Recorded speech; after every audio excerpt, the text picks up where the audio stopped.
a review of the role of attractiveness in well-being, social status, sexual, and dating performance. This video is an info dump for the nuclear black pill, extreme black pill coming. Let's begin. This essay seeks to delve into the importance of physical appearance and its role in human social dynamics, particularly the role of physical attractiveness and the perception of well-being, status in society, and probability of sexual advances by both genders, as well as comparing the probability of sexual and mating success by both genders, and mention other advantages in economy and working environments.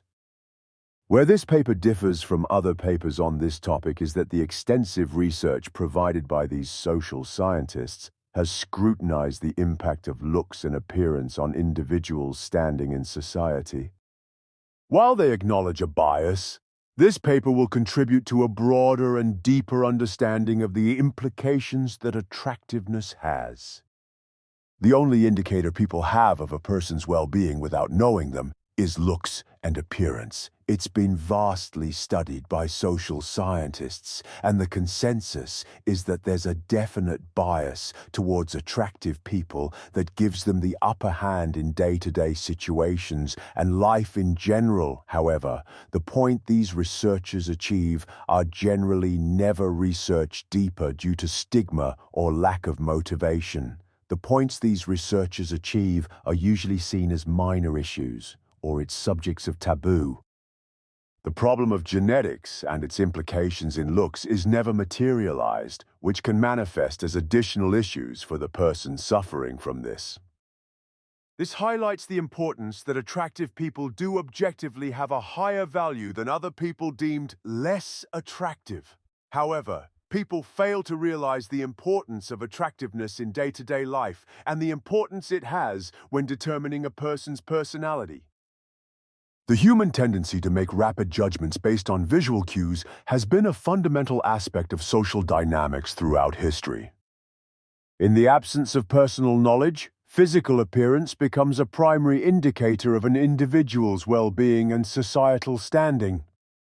It's most evidently arising in today's society with the internet boom. According to studies, the majority of couples meet through dating apps on websites. Dating apps present the face as the first visual cue, and the next one is the person's bio, which indicates the quality of personality. According to research, although limited, released by the companies who has these apps, has shown that the looks part matter more than the personality part. Nature of lookism and its ramifications on diverse groups within society.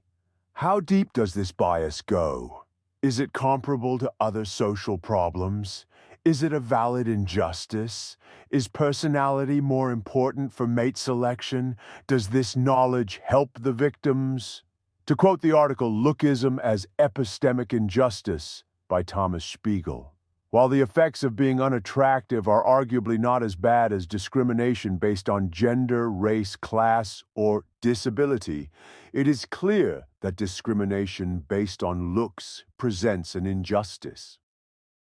Lookism and attractiveness are directly interlinked to all classes of discrimination. It affects race, gender, class, and most disabilities, and can therefore intensify the already existing discrimination of these people. The lookism problem often hides under these vulnerable people. However, there's a clear distinction between acceptable discrimination and the looks-based one. The difference lies in the fact that looks are mostly genetic and can therefore not be changed, which highlights the importance of giving it as much priority as other social issues, and realizing that it directly contributes to large proportions of already existing ones, as mentioned. To demonstrate the argument provided, to quote Thomas Spiegel again, unattractiveness in general, and the discrimination based on it, does not generate the same awareness as gender or race-based discrimination, partially for the reason that there is a different kind of discomfort associated with being identified as ugly. The disparities of lookism can be most evidently perceived in Asian, autistic, and which class one belongs to. The racial hierarchy, even if it's a sensitive topic, isn't a debate about whether one should rewire their brain to try to fix the hierarchy. Grooming and personal health stem from the confidence you feel from society constantly reinforcing your looks. From the study provided, the consensus that could be reached is that attractive people can enter the sexual dating market much earlier due to their appearance and standing in society, which helps them gain a major advantage. When it comes to looks, it's not an issue in its own right. It's a snowball effect that affects all instances of your life, even when you're born. The same reason ugly people could be perceived as nihilistic, the same way depressed people are more likely to self-harm. Logic isn't hard. The environment still is a play in the black pill ideology, therefore we often use the word prone. You could still live a bad life whilst being attractive. There's many factors such as location you're born at, or your height, or maybe the simple fact that you're rotting and not seeking women. Many factors go into play, but the general rule of thumb is that when you're young, your looks are the biggest factor for success when it comes to unattainable factors, such as the place you're born at, your family's wealth, or even your family's way of treating people. Your looks is what makes your environment act better towards you, therefore you're more likely to succeed. There's studies showing support towards the notion that parents treat their children better based on genetic qualities. Social tropes and stereotypes are evidence of the perception of looks and the importance of attractiveness, which is manifested through media and subconscious judgment. However, even if these tropes are present, better-looking people still achieve the same halo effects, such as being perceived as more intelligent or being seen as mysterious. Despite if an ugly person behaved the same, it would be perceived as quiet and possibly weird. Another scenario is when an attractive man is straightforward, and that's most often perceived as something good, but when an ugly person does the same, it's creepy. The halo effect could be best described as the instance where looks are seen as a halo that disguises negative effects. Popular instances of halo effects are serial killers who use their looks to lure victims, or modern-day scammers creating a persona around wealth and looks to lure people, as featured in the Netflix series The Tinder Swindler. Or common tropes from movies and shows and the Hollywood perspective of the high school jock. There are many different perspectives and instances of the halo effect. However, there are also tactics to form a relationship with common people, such as when corporations form trends around fat beauty, or the usage of models to feature perfumes. It's a common tactic to sell a good by creating a bridge between the consumer to signal your brain to form a halo effect, as featured in Axe spray ads. If you buy our spray, you can attract better-looking women. Well, life isn't binary. Two people living practically the same life will reach a different understanding, the same way red pillars think they are enlightened and black pillars. A Chad who has been reinforced by society will have an abundance of positivity. This will either result in a general gratefulness for life, humility, I. E, good personality, or confidence, I. E, bad personality, and the counterpart of the ugly person. Blue pill, negativity. Bad personality, positivity, good personality. And then finally, black pill, nihilism. Everything's over, and then it's all over. Therefore, I shall live happy. This is all vastly generalized and theorized, but this is the general rule of thumb to debunk the notion that even good-looking people can have bad personalities. Even when good-looking people do have bad personalities, it could be seen as something positive. In this case, it actually means good-looking people can't have bad personalities. It just means that every type of outlook on life fits different people. For example, trashy women good women. Then again, the same applies to women. No matter which outlook a woman has, there's always hundreds of oofy-doofies and blue pillars waiting at their doorstep.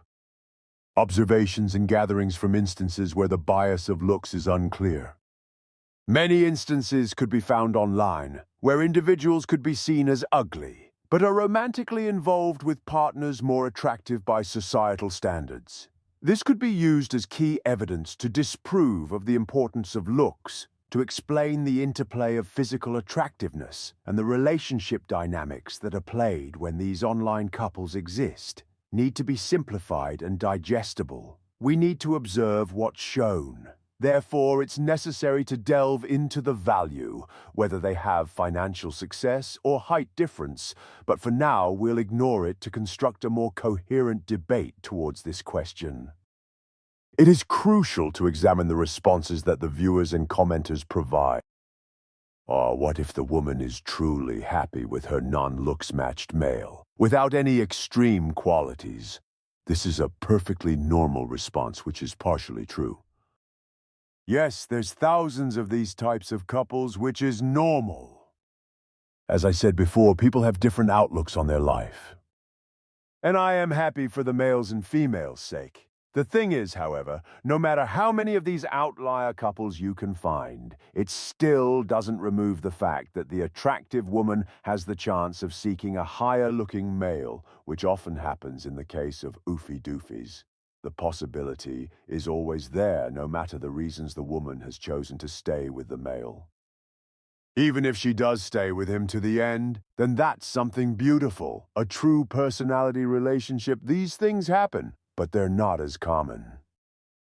I know for a fact that the parents of the woman will doubt the male's competence in the relationship, but that doesn't matter. These couples often happen because of ideological reasons, which mimic personality reasons such as religion, meeting at a young age, being a friend who finally becomes their boyfriend later in life, being through hardships which finally become normal. As a black pillar, you must always imagine the blue pillar's response and dissect it with your own logic, outlook on life.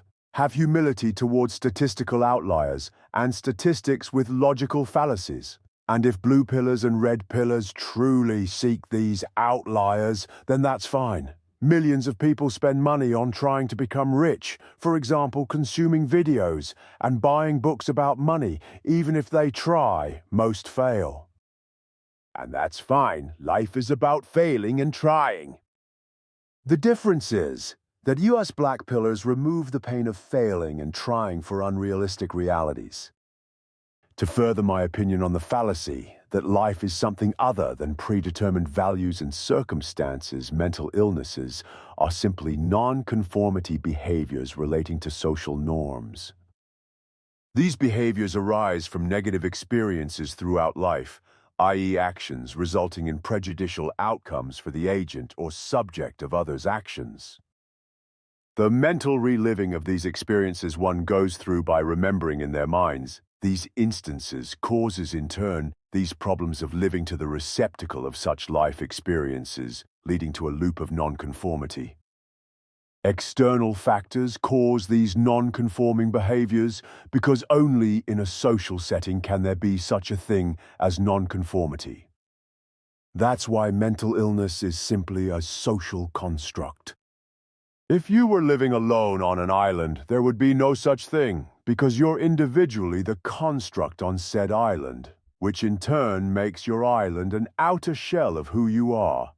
The same way other people have styles and tastes to get comfortable in their living space.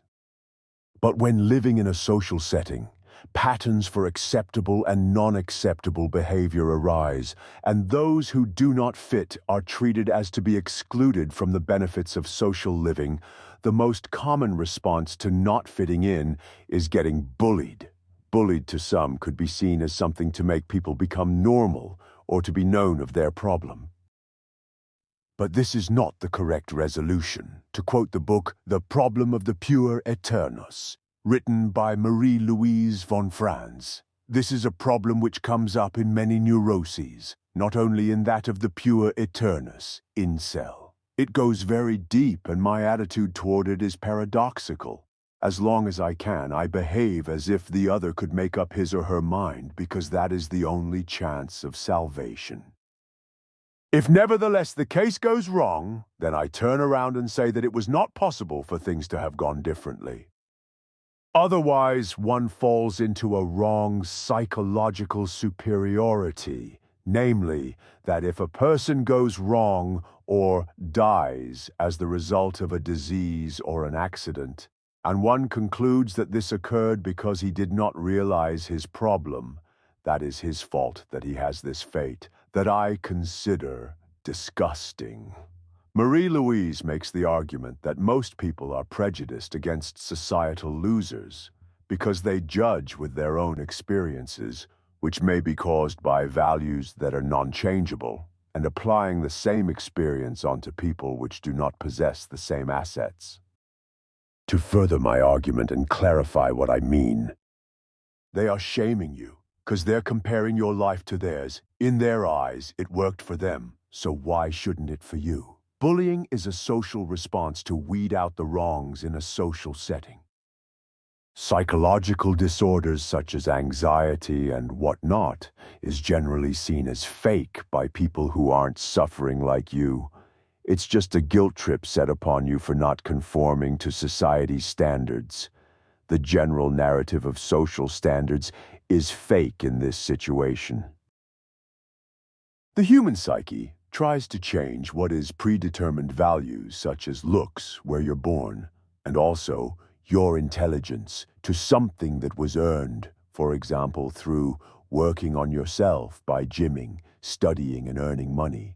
The human psyche shelters itself from taking accountability of your own situation. This is also why people use their own experiences to compare to others, because they're genuinely convinced that what they had normally functioning brain was earned somehow, and therefore they mention the same thing to someone who might not be the same. For instance, if you are ugly, short, bold, deformed, shy, non-NT ethnic, you are not fitting the social pattern of acceptability. Therefore, you are excluded from the benefits of social living, or your participation in these social settings is lessened and not as beneficial as for those who conform, let's say, the job market, dating market, familial relationships, friendships. This rejection causes these problems in living.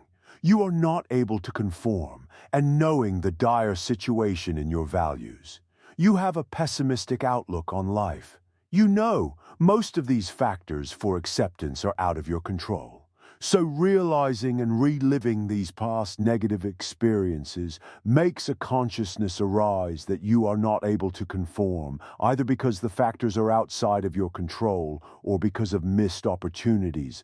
Let's say you become too old to enter a career or to have actual functional sex, which should be had by fertile men and women. That is the whole reason shrink psychologists are scammers. They are the same as poets or philosophers. They simply play a non-scientific game where they make conclusions based upon established social norms which can and in fact do affect scientific methodology itself. If you remove the scientific veil of this profession, you will understand that shrinks can only help you realize things about yourself or about the exterior world. But to give legitimacy to psychologists, in turn, myself, psychologists are set on the task to make what the masses can't see, such as my prior statement about anxiety seen. Only when a problem is seen is when it could be fixed. If you are able to conform again, you are cured.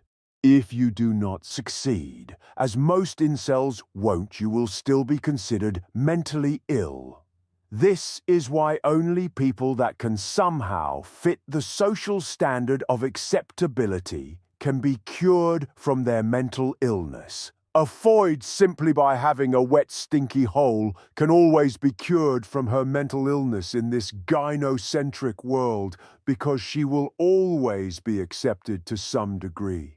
A good-looking man, even if he has past traumas and has abused drugs, can also be cured because he can always be able to conform, as long as he realizes what he has to do in order to conform, and his non-changeable features are already conforming to acceptable standards. Psychiatrists are also scammers. Jew pills can't cure your mental illness. They can only stimulate or suppress your biological and innate immune system in some way, just like any other type of medicine will. They can only control the symptoms of your problems in living. They will deactivate your receptors and turn you into a robot, devoid of the ability to face your sadness and trauma from bad experiences rationally, thus dumbing you down to your own suffering. This is why the red pill can actually be damaging to many, many men like it was to me.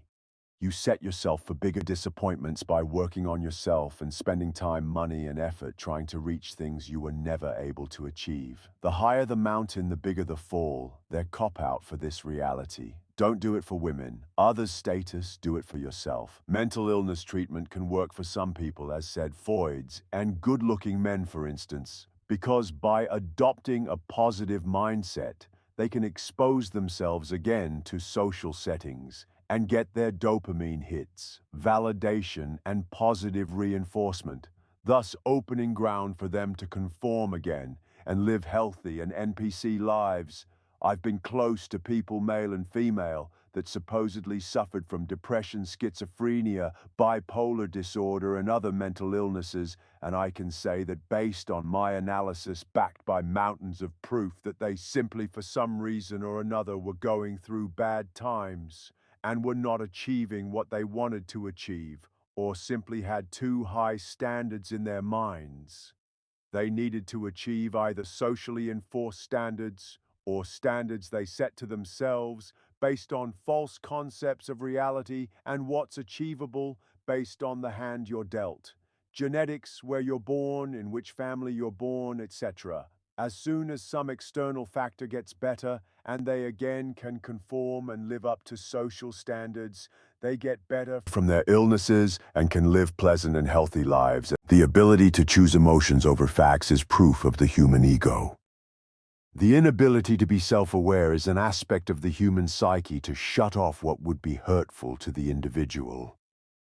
For example, when a woman says she wants a funny, honest, intelligent man, she isn't lying to you because she truly believes her own gaslighting. When she says honest, she thinks honest and attractive. When she says smart, she thinks smart and attractive. When she says intelligent, she thinks intelligent and good-looking. The reason they don't mention you have to be good-looking is because that is such a deep and primary prerequisite that even they aren't consciously aware of it. Hence, they truly think just honest, funny, intelligent. But in their mind, they imagine the face of an attractive person. Women look at handsomeness like a canvas for a painting. If I ask you what you like about a painting, you won't say, "I like the canvas." You would say, "I like the colors, the symmetry." And yet those things are only able to exist because of the canvas. But the canvas is so foundational, so primary, that you aren't even aware of it when you are looking at a painting, the same way as attractiveness is to women. Being handsome is like a base for a house. It doesn't matter that you have 1,000,000 bricks, intelligence, humor, kindness, because those bricks cannot stand on anything without a base. 1. Women's self-gaslighting. If you put an attractive person in front of a woman, something amazing happens. She notices how hot he is, and for a very short period of time, she is aware that is the only reason she likes him, because she will point it out to all her friends. But very quickly, in just a few moments, you will see that she starts to notice his humor, kindness, passion, which are non-existent in reality. And tomorrow, if you ask her why she likes him, she will say and truly believe it is because of his humor, kindness, and passion. It will take only a day for a woman to successfully lie to herself that she isn't superficial, surface level, and instinctual. Example: women truly believe they like a man with a sense of humor.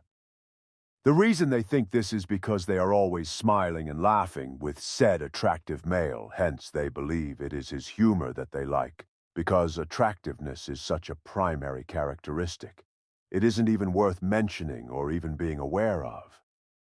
Women are attracted to funny men, it is often said. This is not true. It only appears this way because women laugh at everything a very handsome man says. So this gives the very handsome men the idea that they are funny. Norm MacDonald Norm was a very handsome man in his youth, and he was very self-aware, so he definitely noticed this. 2. Never argue with women, blue-pill or red-pilled men. That is the reason you should never argue with a woman.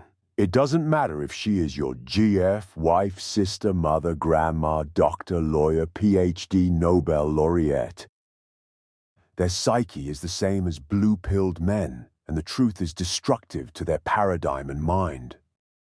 If a woman jumps around the house and knocks a vase over, she is not the guilty one. The guilty one is the one that put the vase there. And if she was the one that put it there, then it is the fault of the one that made her buy it, or the one that sold it to her. Admitting that she broke the vase means she did something wrong. But if she feels she isn't in the wrong, well, it must be someone else. Therefore, her psyche is calm and without resistance. This is the same, but in reverse, thinking that blue-pilled and red-pilled guys have. When they get rejected, they think it is always their fault, because if it is, then they also have the power to fix it, make it right. Taking the position of not being the one at fault protects the psyche from accountability and allows the individual to think there's a way to build from the scenario, which may not always be the case.